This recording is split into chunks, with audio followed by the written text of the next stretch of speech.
Herzlich willkommen zum heutigen Himmelwärts. Hey, jetzt habt ihr ja Sommerferien. So cool.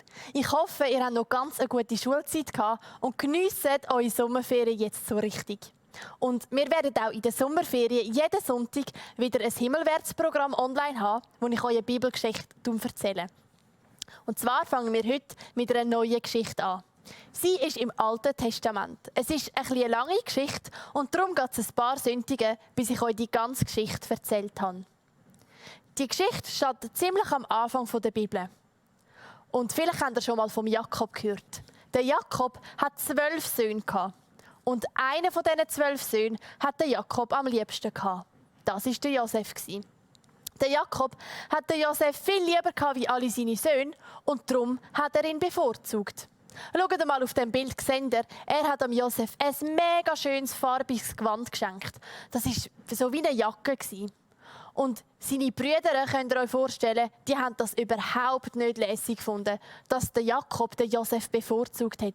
Sie haben den Josef dafür gehasst, dass der Jakob ihn einfach lieber hat wie sie und dass er ihm so ein schönes Gewand geschenkt hat. Und dann einmal ist etwas passiert, dass seine Brüder den Josef noch viel mehr gehasst haben. Und zwar hat der Josef einen Traum gehabt. Diesen Traum hat er seinen Brüdern erzählt.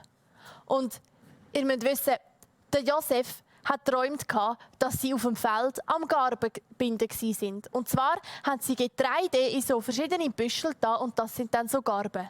Und er hat geträumt, dass seine Garbe aufgestanden ist, stehen geblieben ist und alle anderen Garben haben sich vor seiner Garbe verneigt. Seine Brüder sind so hässig geworden und haben gefunden, hey, willst du etwa König werden über uns, dass du so etwas träumst?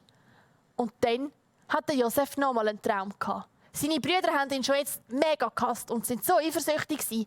Und der Josef hat den zweiten Traum wieder erzählt. Jetzt hat der Josef geträumt, dass die Sonne, der Mond und 11 Sterne sich vor ihm verbeugen haben müssen.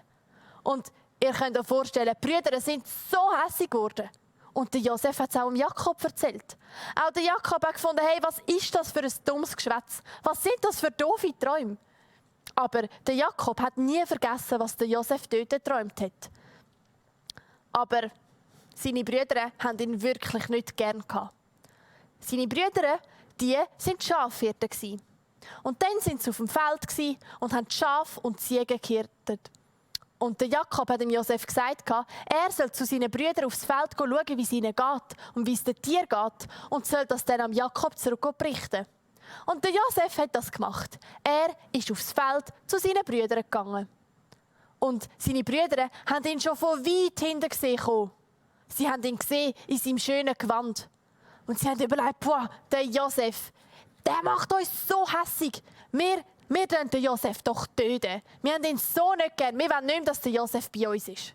Und der Ruben, der älteste Sohn, der älteste Bruder vom Josef, hat gesagt, nein, hört, wir können ihn nicht töten. Er ist doch gleich unser Bruder. Wir können das nicht machen. Lassen wir ihn doch leben. Der Ruben hat nämlich den Josef später retten.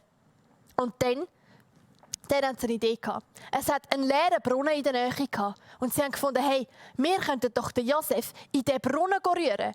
Und dann ist er dort drin. Dann stirbt er nicht. Wir sind nicht schuld, dass er tot ist, aber dann ist er weg von uns. Und das haben sie gemacht. Der Josef ist bei ihnen angekommen. Sie haben das schöne Gewand vom Josef abgezogen und haben ihn in den Brunnen gerührt. Und der Ruben hat ihn, wie gesagt, später retten.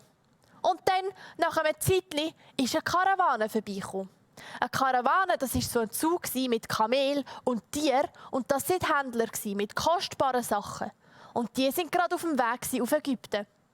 Und die Brüder haben die Karawane gesehen und gedacht, wir wollen doch den Josef eigentlich nicht töten. Er ist ja unser Bruder.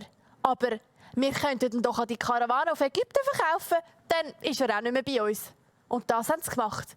Sie haben ihn aus dem Brunnen rausgenommen und haben ihn verkauft auf Ägypten. Und dann haben sie überlegt, ja, aber was machen wir denn jetzt? Was sagen wir unserem Vater? Was machen wir mit dem Gewand? Dann haben sie das Gewand von Josef mega fest dreckig gemacht, damit es so ausgesehen hat, als wäre ein böses, wildes Tier gekommen und hätte den Josef verletzt und tötet. Und das haben sie dann am Jakob gezeigt. Sie haben das Gewand am Jakob gezeigt und haben gesagt, schau, ein böses Tier ist gekommen und hat den Josef angegriffen und er ist gestorben. Und Der Josef war ja der Lieblingssohn von Jakob. Der Jakob war so traurig. Er hat so fest gebrüllt und er hat so lange getrauert, er war einfach nicht mehr glücklich. Weil er hat gemeint, der Josef ist tot. Er hat gemeint, der Josef ist gestorben wegen einem Tier, das ihn angegriffen hat. Aber eigentlich war der Josef ja gar nicht tot. Er war ja mit einer Karawane auf dem Weg auf Ägypten. Aber das hat der Jakob ja nicht gewusst. Er war so fest traurig. Hey, aber eben, der Josef ist auf dem Weg auf Ägypten, weil Gott hat so einen guten Plan mit dem Josef. In Ägypten ist nämlich mega vieles passiert, Gutes, aber auch Schlechtes. Aber Gott hat ganz einen guten Plan mit dem Josef. Der Jakob ist jetzt zwar mega traurig, aber Gott hat einen wunderbaren Plan gehabt.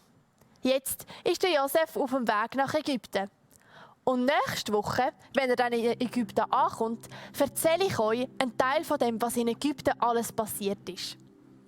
Hey, vergesst nie, Gott hat einen wunderbaren Plan mit unserem Leben. Gott meint es mega gut, so wie er es auch mit dem Josef gut gemeint hat, obwohl es in dem Moment gerade noch nicht so gut ausgesehen hat.